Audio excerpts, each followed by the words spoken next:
you, and then I'll give you the word. Okay. So, goedenavond iedereen, nogmaals. Vanavond is onze spreker Dan Phelps. Dan Phelps is een geoloog die ook voorzitter is van de Kentucky Paleontologische Society en ook vice-president van de Kentuckians for Science Education. Is eigenlijk al jaren bezig met te strijden tegen het creationisme in Kentucky. En ja, daar komt hij vandaag wat verslag van uitbrengen. Dan, the screen is yours.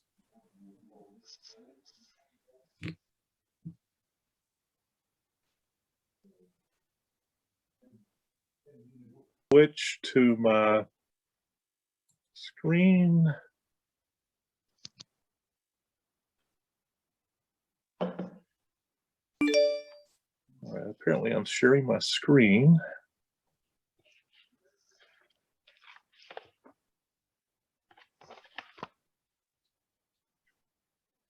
Can everybody see the green screen here?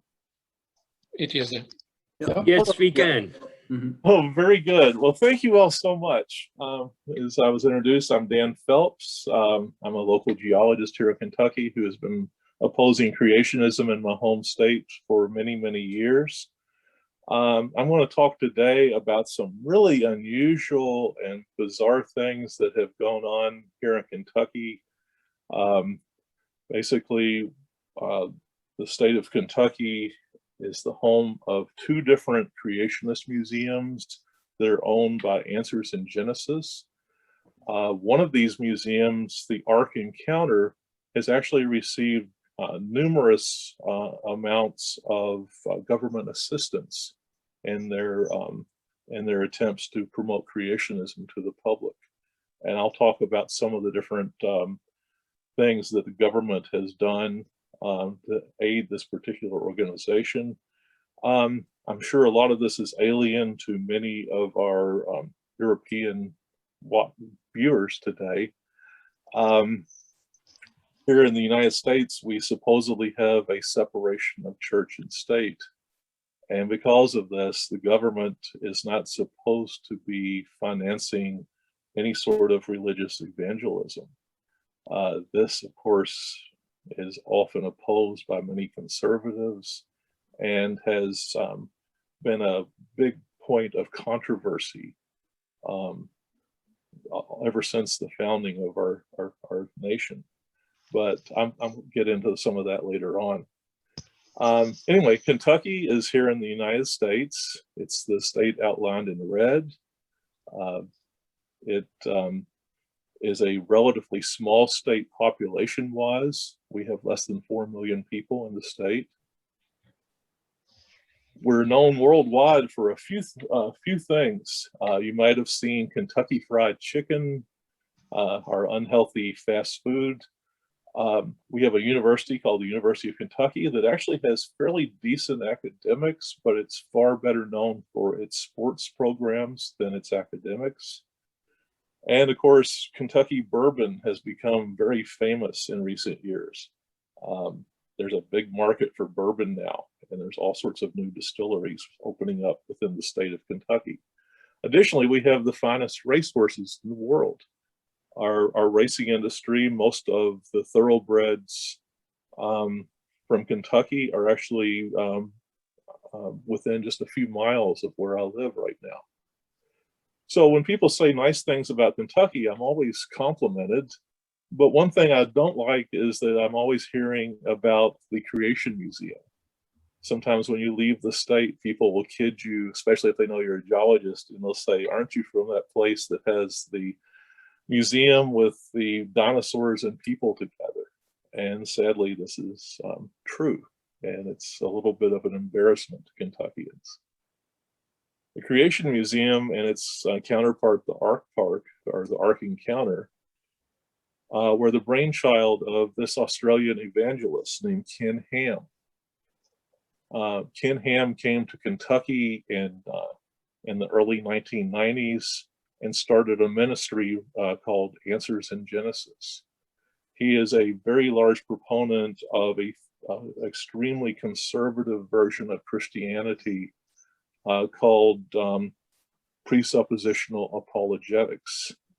It basically states that the Bible is assumed to be true because it was written by God, and therefore anything that doesn't seem to jive with things in the Bible apparently are not to be taken seriously, and that his views about the age of the earth, geology, and evolution in general are right by definition. Ham is not always a very pleasant character. He posted this last Easter Sunday comparing evolution and geologists that accept the age of the earth to the Israelites worshiping a sacred cow. In 1987, he published a book that was very popular in evangelical culture called The Lie. It is a book that supposedly is debunking evolution, but it reads like it was written for a much younger audience than adults, even though it is aimed at adults. This book basically blames evolution for most of the evils of the world, or what he perceives to be evils in the world, and depicts evolutionists as pirates trying to destroy a castle labeled Christianity. Of course, we are associated with Satan somehow, and divorce, euthanasia, homosexuality, pornography, abortion, and racism are all blamed on the teaching of evolution in the schools. Besides the pseudo-scientific aspect of creationism, there's a very big social aspect to it, wherein anybody that opposes creationism is associated with all the world's evils. And there's entire chapters in his book titled The Evils of Evolution.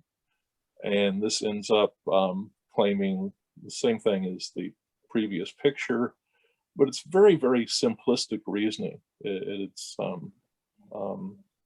widely accepted by many people here in the United States, however, probably as much as a third of the population, perhaps more.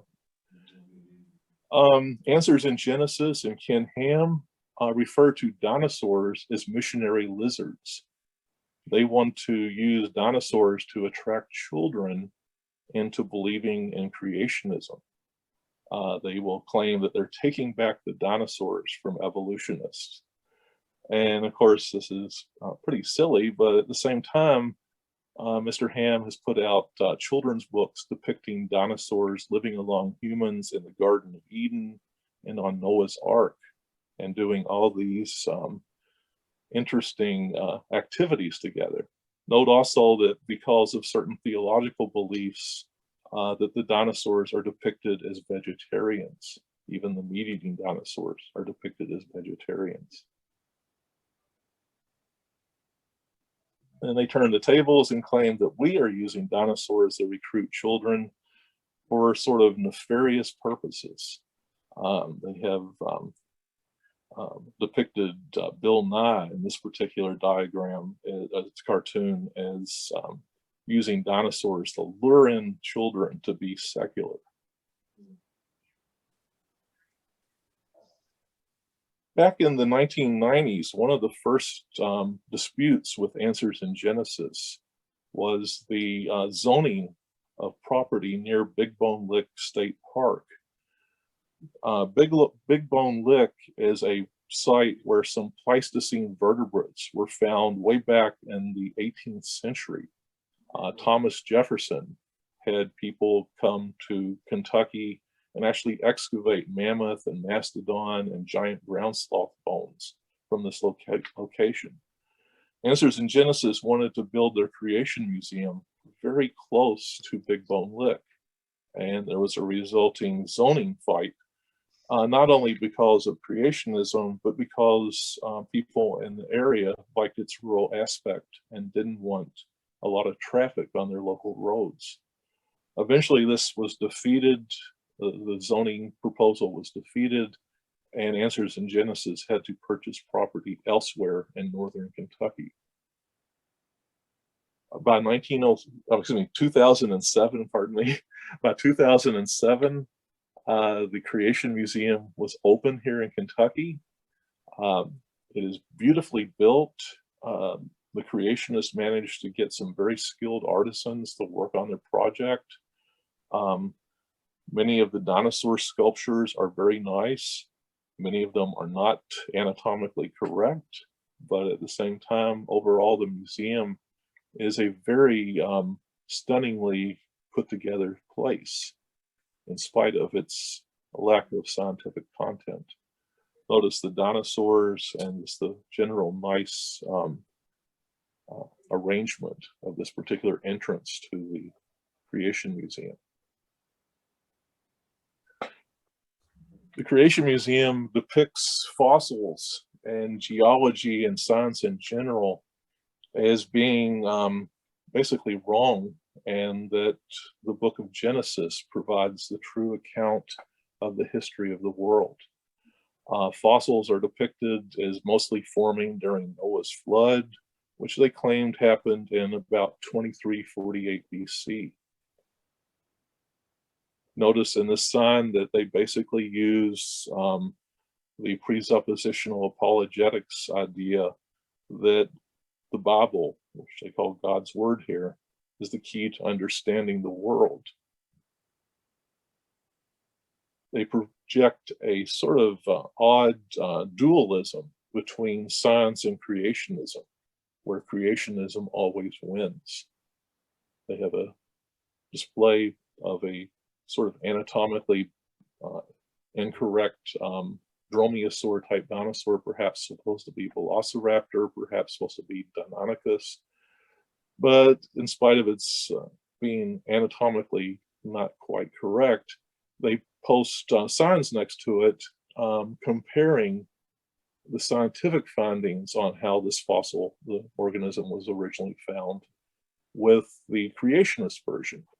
And the creationist version, of course, wins because God said so.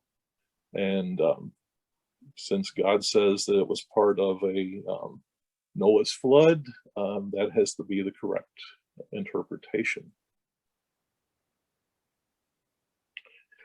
Considerable time in the museum is put towards opposing theistic evolution. They will attack atheists quite often, but they actually are more harsh towards their fellow Christians, who the vast majority of actually accept some sort of evolution, or at least accept that the earth is extremely old. They have a display, as you see here, showing a wrecking ball hitting a church, and the wrecking ball is not so subtly titled Millions of Years. Along with this display, they actually have a video showing a family in church listening to a preacher discuss theistic evolution. The next series of videos shows what the kids are doing after coming home from church. Apparently, the young man here on the left is rolling a marijuana cigarette and cruising for pornography on his computer. The young woman on the right is actually scheduling her abortion. And this is sometimes this very black and white view of the world is how the creationists view things.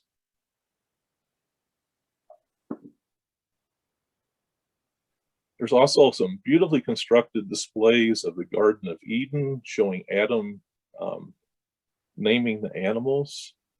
And theologically, this is interesting, but scientifically, of course, it is not. The gentleman that posed for the mannequins depicting Adam was also featured in many of the museum videos when they first opened, showing God creating Adam from the dust of the earth. And it turned out soon after it was discovered that this gentleman had a website of his own called bedroomacrobat.com, a now defunct website. But as you can imagine, the contents of this particular website were disturbing to the creationists, and his videos were all removed from the museum soon afterwards. I mentioned some of the dinosaurs not being too good anatomically. This is the dinosaur iguanodon. Iguanodon is depicted here with very large pebbly scales, and it's just not anatomically correct. And it's shown eating a cycad plant, and the cycad is depicted as looking like a gigantic pineapple or something. The museum also depicts the flood. Here are people stranded right before drowning, and oddly enough, they're being pursued by tigers. I find this unintentionally amusing. There's many unintentionally amusing things in the Creation Museum. Their version of plate tectonics all takes place in a single year. Apparently, the pre-flood world was the supercontinent Rodinia, and the supercontinent Pangaea soon reassembled underwater and broke up to the current arrangement of continents and oceans. This seems to ignore a lot of the thermal problems about the kinetic energy involved in moving tectonic plates around in a single year time. Here's more of their dinosaurs. Note that they depict the dinosaurs alongside people and alongside ancient buildings.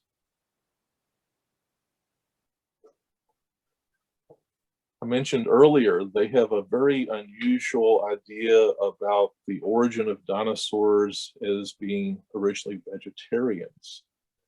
They claim that all dinosaurs, including the ones we now think are meat eaters, were originally vegetarians. And they actually give talks promoting this idea. They will claim that Tyrannosaurus was a vegetarian that ate watermelons and other vegetables instead of being interested in meat. Additionally, they have dinosaurs on Noah's Ark, and after Noah's flood, the dinosaurs depart the Ark and eventually become known via dragon legends. And they will claim dinosaurs and various Mesozoic marine reptiles and pterosaurs are the inspiration for dragon legends from the Middle Ages. They even have in their bookstore a dragon theme with crusader shields and a dragon / dinosaur that is very fanciful in the very middle.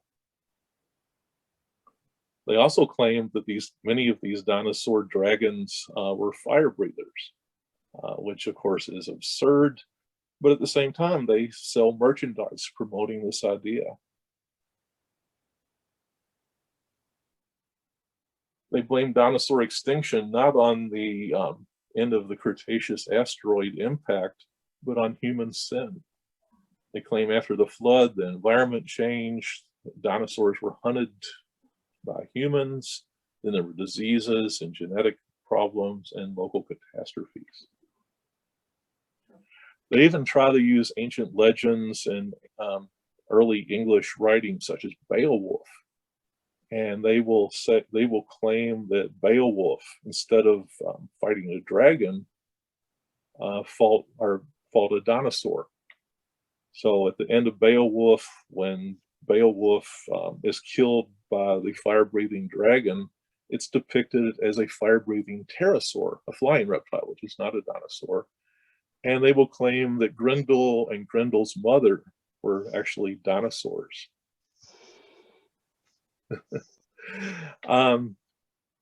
They have done numerous things with roadside signs using the Kentucky tourism symbol on the sign. And unfortunately, I've contacted Kentucky Tourism, and it turns out Kentucky's Unbridled Spirit tourism logo is available for anybody to use. So Creation Museum has used that. There's also a publicly funded Northern Kentucky Tourism Bureau called the Northern Kentucky Convention and Visitors Bureau.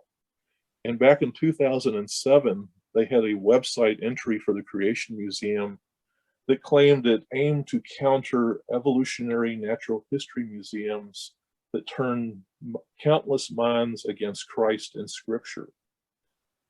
This is obviously not what natural history museums are all about. And I made a major stink in local media about this, especially because the Tourism Bureau, the Convention and Visitors Bureau, is tax supported.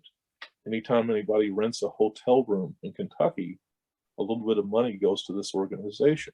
So it's taxpayer supported. So they initially refused to change the offensive description, but a few weeks later, they quietly changed the website for a more conventional language, just describing the Creation Museum. Other displays that are particularly problematic, they take the Australopithecine Lucy and they display various casts of the skeleton, but they depict Lucy as a knuckle-walking ape, not as an upright bipedal organism like the fossils actually show. Even more disturbing, they received an Allosaurus skeleton in October of 2013 from an attorney that had somehow purchased this particular dinosaur skeleton. And this gentleman, his name is Michael Peroka. Peroka is a very ultra-conservative attorney based in Maryland here in the United States. He obtained this skeleton that a lot of the skeleton is in rough shape, but the skull is one of the best known Allosaurus skulls in the world. Here's the Ken Ham in the middle, Michael Peroka on the right, and a geologist that works for Answers in Genesis on the left. Did some research into who Peroka was, and it turns out he is a neo-Confederate. The neo-Confederate Michael Peroka was once on the board of an organization called the League of the South. The League of the South has been politely described as the Ku Klux Klan in a suit and tie. They oppose voting rights for African Americans. And in fact, they claim that only Anglo-Saxon Christians are allowed to vote if they were able to take charge of the United States. This group was very large in the January assault on our Capitol here in the United States. Other important connections that Answers in Genesis have is the former White House Chief of Staff under Donald Trump, Mark Meadows. He was a Republican House member from North Carolina. He resigned that position to become Trump's Chief of Staff. But before that, it was discovered that he had sold the property. Apparently, he owned the property where this Allosaurus was discovered, and he sold the property to Answers in Genesis for about $200,000. But he never reported this on any of the required disclosure information he was supposed to announce when he became a member of the House of Representatives.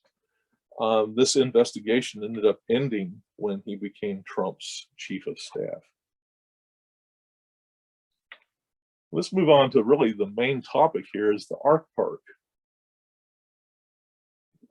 The Ark Encounter Project was proposed to the state of Kentucky in 2010. The governor seized on this and basically thought there were going to be more than 900 jobs available. And he announced this at a press conference. And they also proposed giving Answers in Genesis up to $43 million in tax incentives to build this job building facility, this amusement park in northern Kentucky. The Ark was supposed to employ as many as 900 people, and it was supposed to bring in more than 2.4 million people a year. This was in a region of Kentucky that is very financially precarious. It's a little town called Williamstown in Grant County. And Williamstown, if you drive through it, the downtown area, almost all of the stores are empty.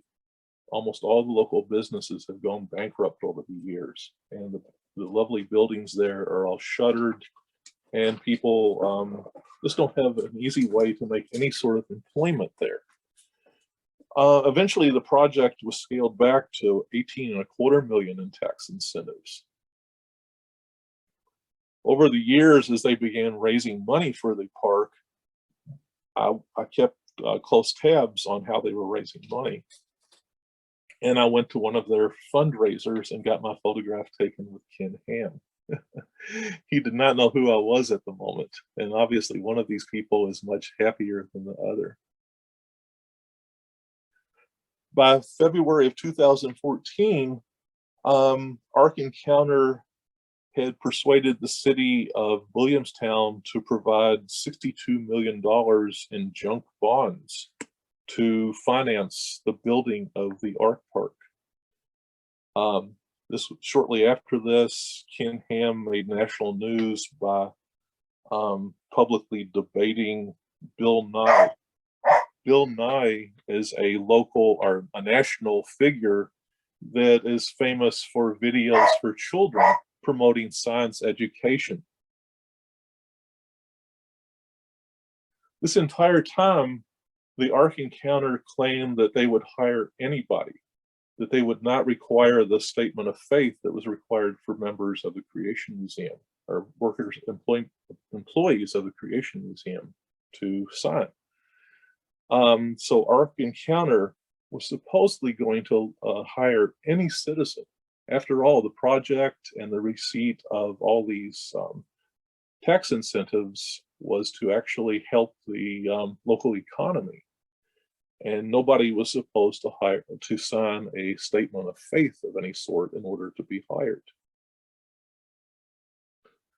So in July of 2014, the tourism cabinet was finalizing the $18.25 million tax incentive. I really didn't want to see them get this particular amount of money from the government. And I was able to look on some of their web pages and find job postings that required people to sign the statement of faith. The statement of faith was a requirement along with a salvation history, and that the applicant provide their religious affiliation and attend a Bible-believing church. I let the tourism commission know about this, and they ignored my letters. Therefore, I wrote a opinion piece for the local newspaper, the largest newspaper in the state, describing AIG's hiring requirements. For a few days, this was ignored, but then the national organization called Americans United for the Separation of Church and State got into the controversy and wrote the tourism cabinet and the governor. This resulted in a controversy, a conflict between the tourism cabinet and Answers in Genesis in Ark Encounter. Ultimately, the tourism cabinet rejected the tax incentives. The statement made by their attorney was, the Commonwealth of Kentucky does not provide incentives to any company that discriminates on the basis of religion, and we will not make any exception for Ark Encounter. So soon the tourism cabinet denied the incentives totally. This was in October of 2014. Here are some of the details on the job application. I've already mentioned they have to sign the statement of faith. They have to maintain a personal relationship with Jesus Christ. They have to attend a local Bible-believing church. And you need to do all these other things in order to be employed by Answers in Genesis. And for Answers in Genesis itself, this is perfectly acceptable. They are a ministry and they can hire and not hire anybody they wish to. However, we're talking about an organization or a business that is receiving state tax incentives. The actual statement of faith requires that you believe the earth is about 6,000 years old. The earth was created in about 4,000 BC or so. That Noah's flood was correct, was basically how most fossils form. And it also was a big science stopper in their statement of faith. There's one thing at the very end, it says, by definition, no apparent, perceived, or claimed evidence in any field, including history and chronology, can be valid if it contradicts the scriptural record. And that right there is an expression of their idea of presuppositional apologetics. This is a big science stopper. No matter what evidence you find, you still have to come to the same conclusion that the Bible is literally true. Of course, in the United States, everything eventually ends up in court if there's any sort of dispute between the government and anybody. And by February 2015, the ARC sued to regain the tax incentives. And in the meantime, our politics became much more conservative, and we ended up electing a Republican governor named Matt Bevin. He took office at the very end of 2015, and just a few weeks later, the ARC Encounter won their initial lawsuit. The new governor supported the ARC, as we will see more of later on, and he announced the state would not appeal the ruling in favor of the ARC. Therefore, they got the $18 million.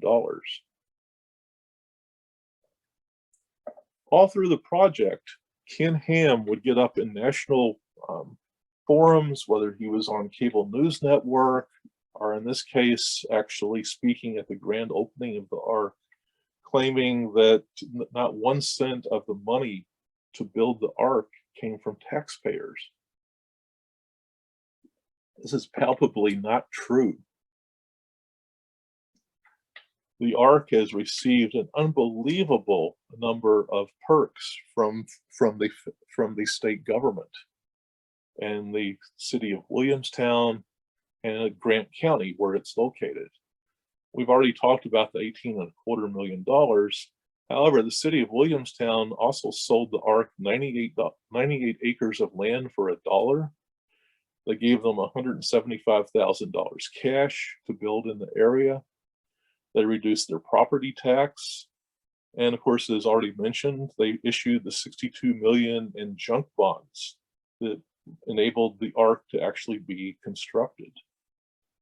75% of the property taxes on the ARC will go to repaying the bonds instead of going to the local government like most tax money does.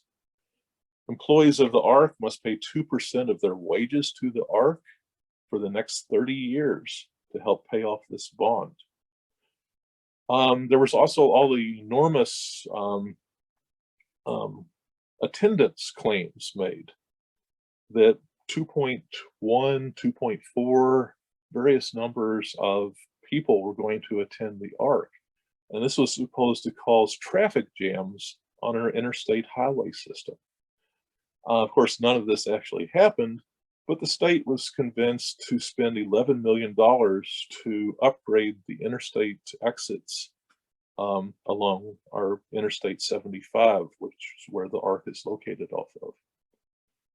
AIG, when they're going to get loans, they claim the ARC is worth $130 million. On their 990, or their Internal Revenue Service requires nonprofits to submit a form called the 990 form. And they also claim on these forms that the ARC is worth $130 million. This is very convenient when the ARC is going to banks to borrow money to build additional buildings. So they get loans based on the ARC being worth $130 million. However, Grant County's top property tax valuation system, which supports local schools to some extent, assesses the ARC's value at only $48 million.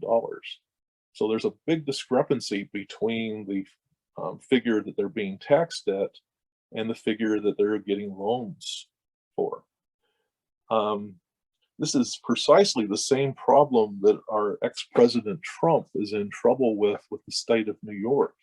He's valued some of his casinos and hotels at much more value than the property tax valuation is.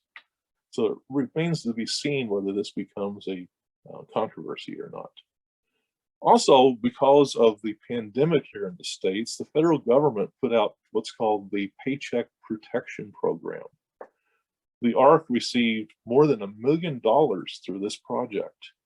They took a lot of employees of the Answers in Genesis ministry, and they switched them to working for the Crosswater Canyon, which is the for-profit company that runs the ARC.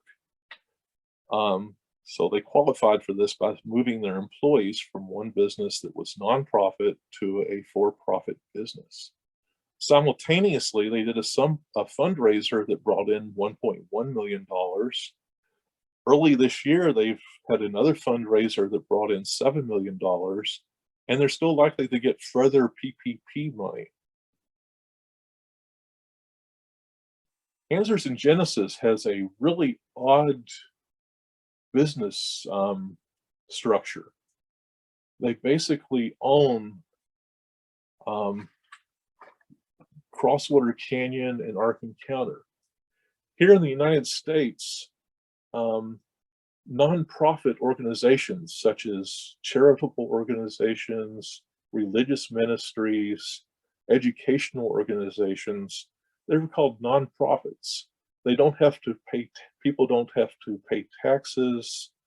They can get, people that donate to these organizations can get tax deductions for donating. On the other hand, for-profits, of course, have to register with the IRS and present yearly tax information, and they pay taxes on their profits. That's why they're called for-profit organizations.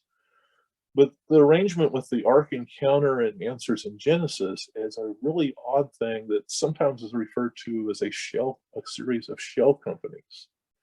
Answers in Genesis, of course, is nonprofit. Crosswater Canyon, that actually operates the Ark, is nonprofit, but Ark Encounter itself is for-profit. And they're for-profit, so they are eligible to get the $18.25 million in sales tax rebates. This is a very odd arrangement where nonprofits are owning for-profit corporations. Additionally, this is a side, Answers in Genesis owns a small private school, and they own 50% of a company that is purchasing land in the vicinity of both the Creation Museum and the Ark Encounter. So this is a really odd arrangement of corporations. So many crazy things happen in the United States, as you are probably painfully aware. Probably more painful for me than you, actually. The great stand-up philosopher George Carlin once said that when you're born, you get a ticket to the freak show. And when you're born in America, you get a front row seat. And if you look at the different things that have happened in the United States over the last 5 or 6 years, you'll see that this is very clearly true. Answers in Genesis has a lot of political connections, both in Kentucky and nationwide. Here's a picture of him. It's actually a selfie by former Governor Bevin, along with Ken Ham. The opening of the Ark back in 2016, our Lieutenant Governor and the Mayor of Williamstown both were present, of course, for the cutting of the ribbon at the Ark. And of course, something like this isn't too unexpected. Many of our state politicians are very much trying to get the favor of Ken Ham because they represent people that are not well, that are pretty much close to his region of the state. One of these is a Republican state senator named Damon Thayer. Another was a guy named Brian Linder. Linder ended up resigning his position due to sexual misconduct, and he didn't seek re-election. He was replaced by this young woman named Savannah Maddox.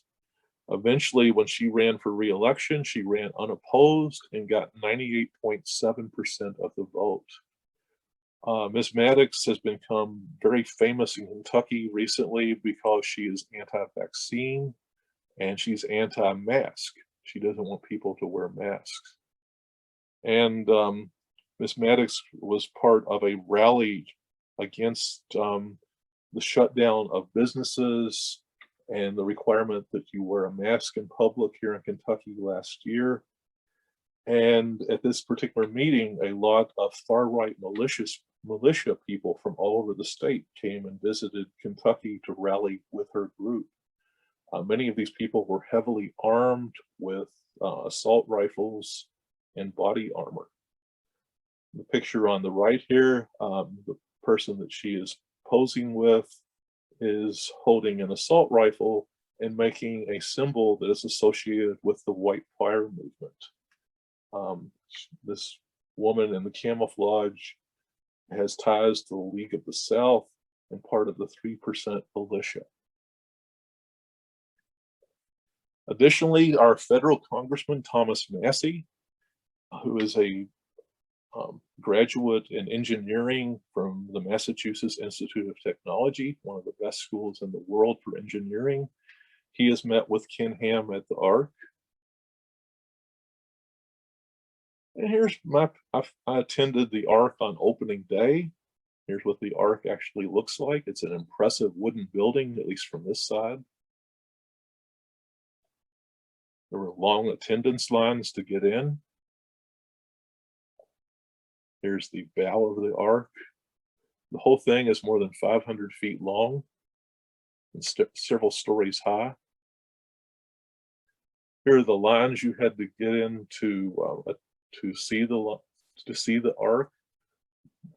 This was on a hot summer day, and they gave people videos to watch the entire time while they were waiting to get in. These videos were incredibly stupid, unfortunately. One of these was called the NOAA interview. The NOAA interview is where a newspaper reporter comes and interviews Noah while he's building the ark. And his workers show up with dinosaur skulls, and they have knife fights, and it's a really bizarre, very badly acted little piece of film. When you come in, they try to take your picture and sell it to you later. I didn't do that. I just accepted the lousy proof of the photograph. One of the first things in the ark is an animatronic Noah, who is praying with his family at the start of the flood. Most of this stuff is very professionally done. The exhibit builder for Universal Studios turns out to be a fundamentalist Christian, and he was one of the big designers of the Ark Encounter. And additionally, they have a number of talented artists. However, the scientific content, which is usually in the form of signs on the wall that you're supposed to read, is not so accurate. They actually dispute that 99% of all species that ever existed went extinct because the Earth isn't as old as us paleontology types claim it is. Additionally, there's a big deal made that only juveniles of dinosaurs and other large extinct animals were on the Ark. So they save space, and they don't have any of the marine reptiles or anything like that on the Ark, obviously. No big fish tanks or anything. Therefore, when you get inside the Ark, you see little baby dinosaurs. Some of the artwork is very amusing. This is supposed to be the Garden of Eden. I think it looks more like a weird nudist colony, like you would see in one of the Jurassic Park movies, with nudism added. Here's Adam in the Garden of Eden with his Borophagous dogs, his 5-toed horses, and his pet saber-toothed cats. Additionally, they have theological beliefs in some of the early verses of Genesis, where the sons of the basically angels and women, human women, mate, and they produce giants. These were called the Nephilim by some people that study biblical stuff. And anyway, they have artwork depicting people fighting with giants. They also have this imaginary snake cult that was supposedly worshipped during the pre-flood antediluvian part of the history of the earth. I think they stole a lot of this out of a Conan the Barbarian movie, but I'm not really 100% sure of that. They claim that ceratopsian dinosaurs went extinct because people hunted them to extinction. And they wish to discuss abortion, so therefore they have the pre-flood snake cult having women sacrifice their babies to the snake god. And they have a diorama depicting this, as you see here. Really bizarre stuff. They also depict a pre-flood orgy, showing how sinful the pre-flood world was. Looks rather tame, actually, to me, having attended numerous college parties, but who knows? And a lot of the displays are just signs on the wall. This depicts people being left behind by the flood. Flood was apparently a very horrible event if you were a person not on the ark. But if you were a shark out in the ocean, apparently your perspective might change a little bit. Here's a depiction of a person being eaten by a shark on their artwork. Here's some baby dinosaurs and pins. Then there's a lot of really odd just so arguments made. It's claimed that koala bears could eat things besides eucalyptus leaves, that vampire bats might not have existed then, and that they're the descendants of modern or of other types of bats. They claim that anteaters didn't always eat ants. All of these things are put forward by assertion with little to no evidence backing these ideas up. Additionally, there's large sections showing how waste was disposed of, that somehow all the poop from the dinosaurs and other animals on the ark are removed and taken to this wave pool where it is stored and flushed out of the ark. It's all a very imaginative Fred Flintstone type technology.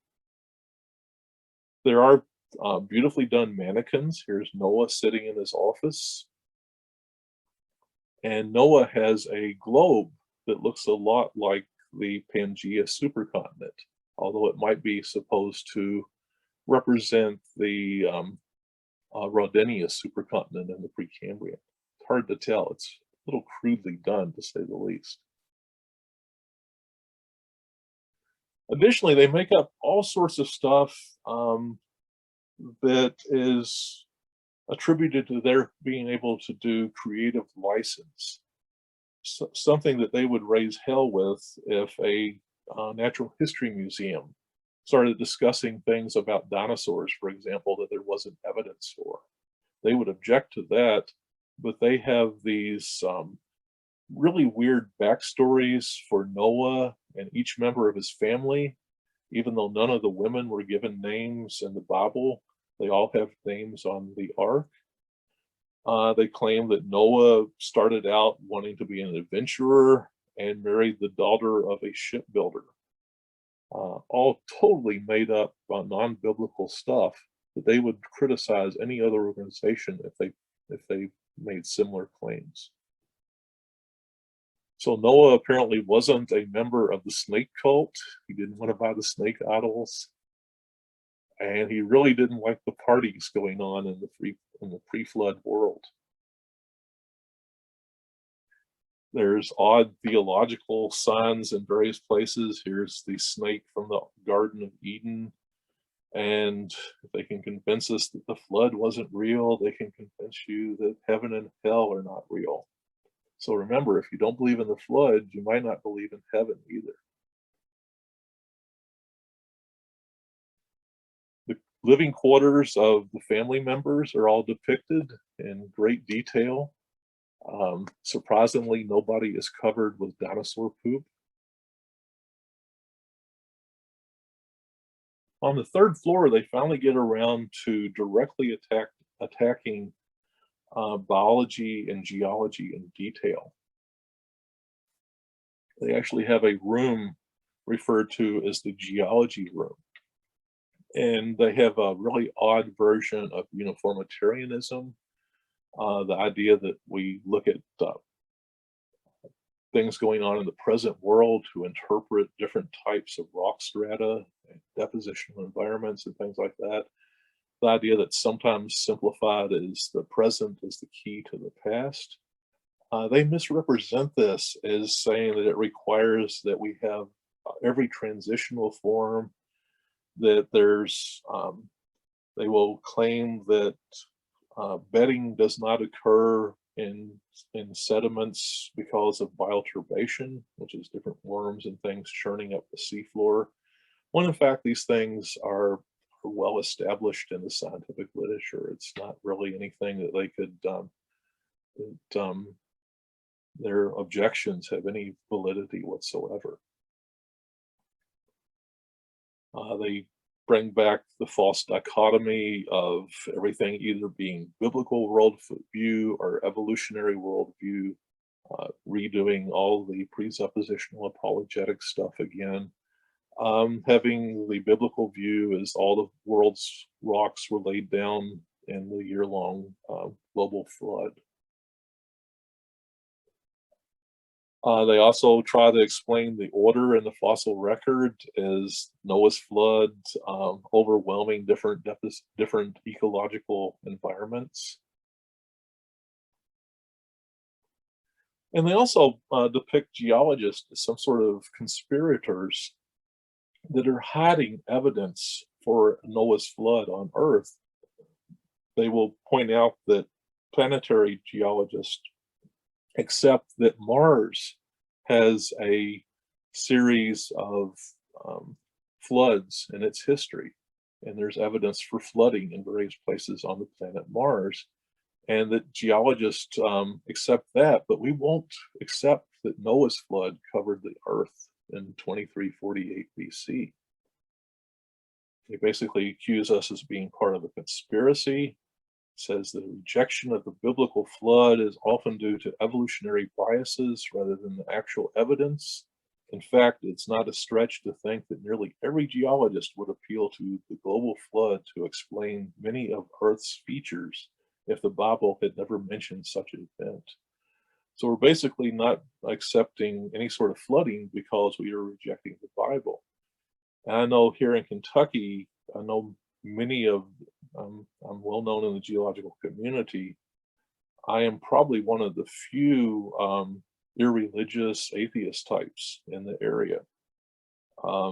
Most of my fellow geologists that I know are some sort of Christian believers of one sort or another. They accept that the Earth is very old, and they accept some sort of theistic evolution. If there was any evidence that the Bible was true, they would jump on it in a moment. So this is sort of a slur against the geological community that we're somehow in a massive conspiracy to hide evidence of Noah's flood. They also have the series of ice ages during the Pleistocene, the last few million years of Earth history, all happening just a couple of hundred years after Noah's flood, meaning that most of the most of the ice age happened maybe 2000 BC or so in a single event. It's a very bizarre way of looking at this entire field of study. But this is nothing new, obviously, for them to have some bizarre ideas. And of course, they show only 4 ice ages during the Pleistocene, and there's lots of fluctuations, and it's more complicated than that. They also use their view that the Earth is only a few thousand years old and that the ice age happened after the flood to deny a lot of the data for climate change. Unsurprisingly, many of the people associated with creationism also are climate change deniers.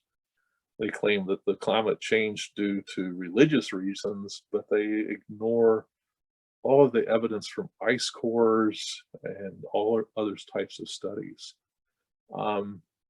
So the global warming deniers and the creationists have a strong overlap.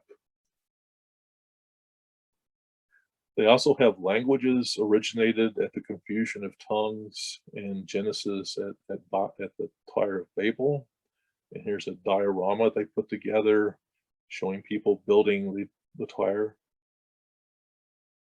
And they depict languages as forming one of 2 different ways once again. Once again, this false dichotomy of evidence where Adam, Noah, and people before the Tower of Babel all spoke the same language, and it was all the languages originated at the Tower of Babel incident. And they depict sort of an evolutionary tree of languages as being what evolutionary linguists actually accept. And of course, this is probably far more complicated than what they're depicting that actual scientists believe. Oh. They also have a section on aliens in the pyramids. Just a plaque on the sign. Apparently some of the pseudo-scientific documentaries on American TV have gotten their attention, and they're writing a way to attack those documentaries, but their substitute isn't all that much better. Of course, you exit the Ark via the gift shop, where numerous interesting things are on display, like this snow globe type thing that the Ark is upside down in.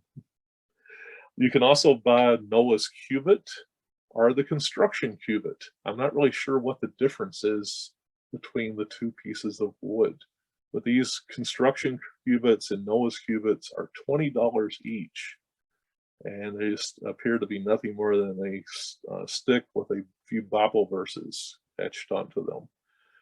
But of course, my favorite bookstore here in central Kentucky has a section where they sell Harry Potter wands and stuff like that. So the thing is, the bookstore, and I don't think anybody there that's buying Harry Potter's wand thinks that it's real, whereas many people that are buying Noah's cubit think it has some basis in reality.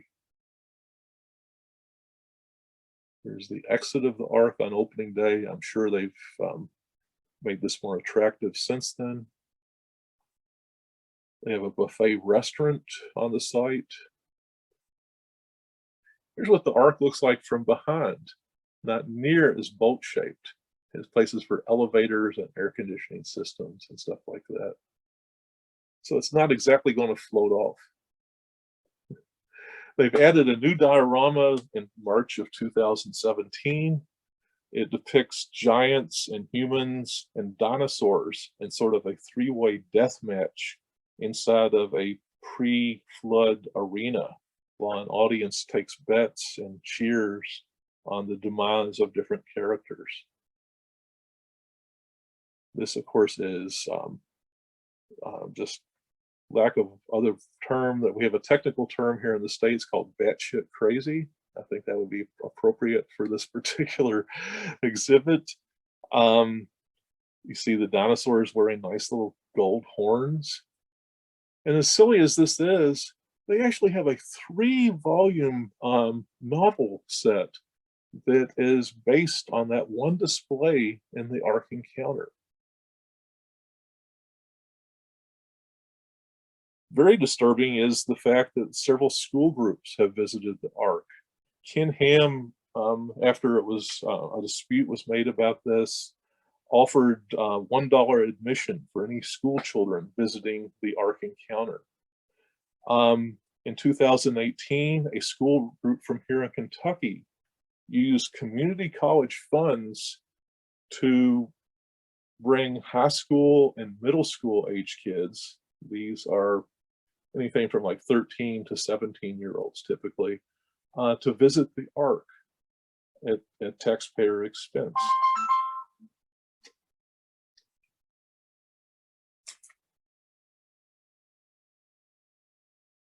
By 2017, about less than a year after the Ark opened, people in the local town started worrying about the lack of people actually visiting the town.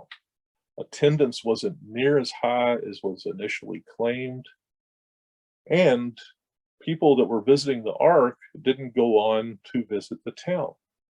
One of these was a hot dog dealer called Shim Snack Shack.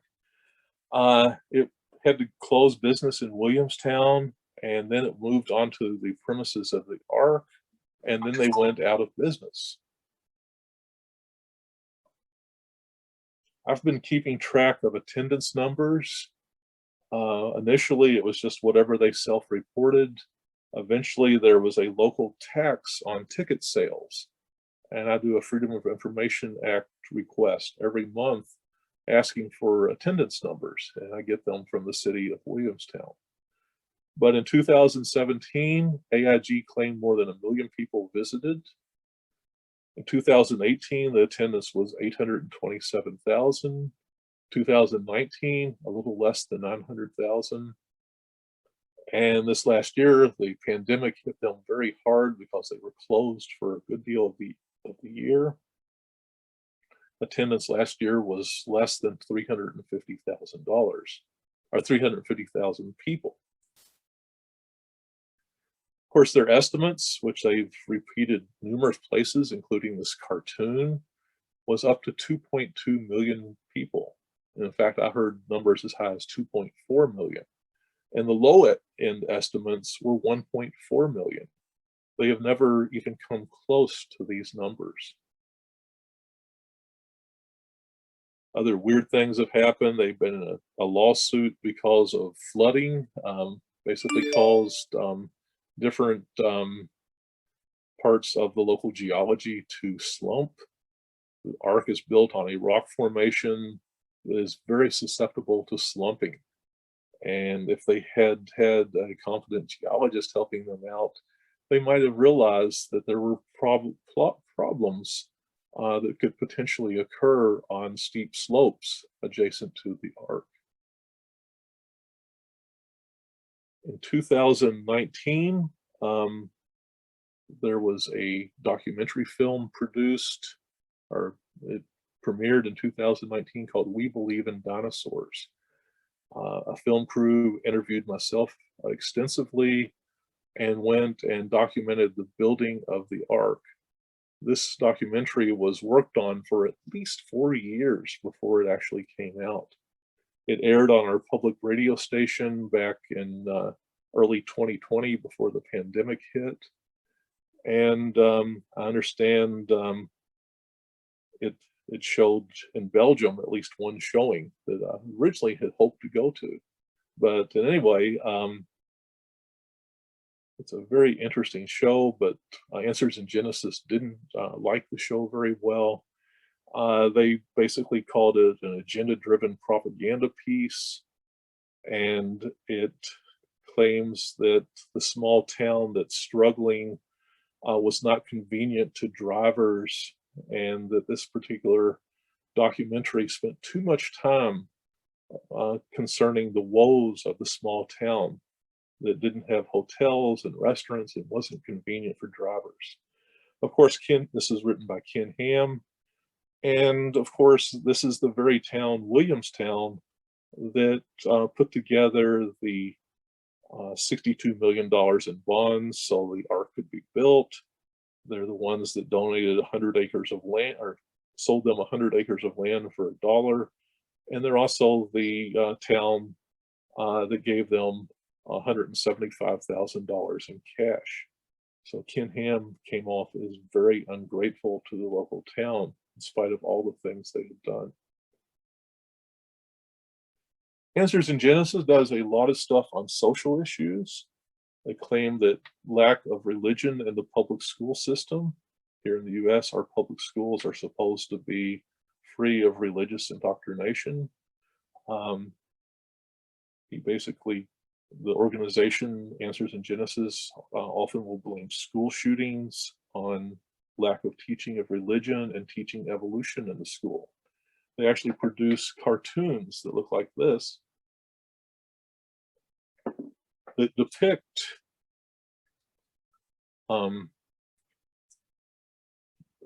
school children learning that there's no God, that the evolution is true, and that people are animals and life doesn't have meaning, and these children supposedly go out and shoot up other kids.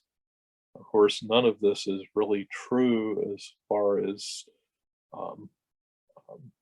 trying to claim God doesn't exist or that life doesn't have meaning or anything like that. But Answers in Genesis puts forth a strawman version of what public schools are teaching and then blames public schools for mass killings. They also are obsessed with homosexuals and transsexuals. The Ark is often lit up at night in rainbow colors so they can take back the rainbow that's first mentioned in the book of Genesis away from the gay people. So you'll see the brightly lit Ark as you're driving down the interstate at night in this rainbow of colors. And as I said, they seem to be obsessed over many of these sexual and social issues. The use of male and female restrooms, transgenderism, all these different things they spend an inordinate amount of time talking about. Additionally, they've claimed during a hurricane hitting Florida a few years back that hurricanes were caused a result of human sin because Eve ate the apple, and local editorial cartoonists put this together. I don't know if you all are familiar with the old 1960s cartoon, The Flintstones. But it was a cartoon that regularly depicted humans and dinosaurs together. I mentioned they have a small private school that they own.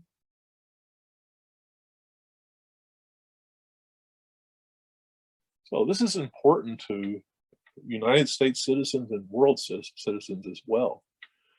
Many things that happen here in the US have far-reaching consequences.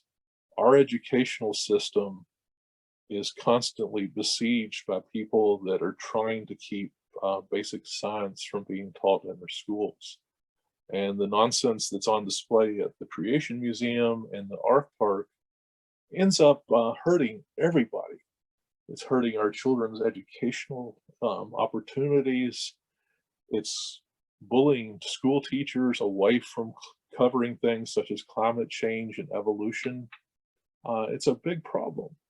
And United States, especially in the last 20 years, but especially even more so in the last 4 or 5, has become increasingly anti-scientific. And one of my favorite quotes was by Patricia Princehouse. She said, if you can lie about science and get away with it, you can lie about anything.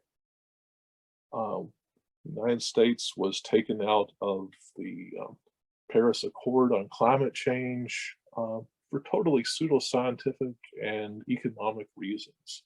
It had nothing to do with actual science involved. Fortunately, we've rejoined that particular accord, but the grasp that the current administration has on making sure the US does scientifically based policies is very tenuous. if you get into the rural parts of my state of Kentucky, it is becoming much more dangerous. Everybody tends to have more guns.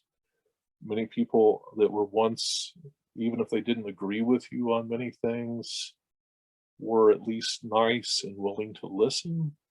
And today, the politics and the anti-science is becoming more strong on a regular basis. It's noticeable from year to year.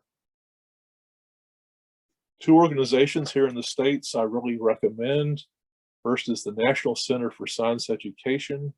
Here's their website, ncse.ngo. They're a wonderful organization. I understand there's a British Center for Science Education, but I'm not sure of the details on them. I occasionally will write short blog pieces for an organization called the Pandas Thumb. Pandasthumb.org keeps track on creationism, usually in the form of intelligent design creationism, but when I write for it, it's usually about things I've discovered about the art or the Creation Museum.